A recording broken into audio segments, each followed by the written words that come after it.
Good afternoon सबैजनालाई है। आज चाहिँ फेरि तपाईँहरूको सामने छु है। आज चाहिँ हाम्रो फार्म डे हो। सो हामीले चाहिँ आज यहाँनिर किरा रोप्नुको लागि जग्गा बनाउँदैछौँ है। अनि हाम्रो अनुमरूपदेनले जग्गा बनाउँदैछ। अनि यसमा जग्गा बनाइसकेपछि चाहिँ हामीले यसमा मल लगाएर चाहिँ मजाले माटोसँग मिक्स गर्ने। मजाले मिक्स गऱ्यो भने चाहिँ मजाले आउँछ नि त बिरुवा।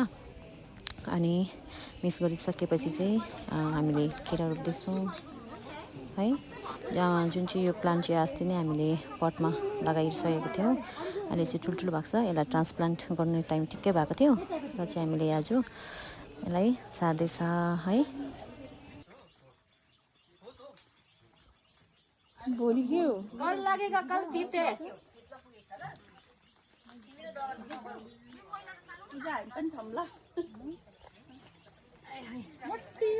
भिडियो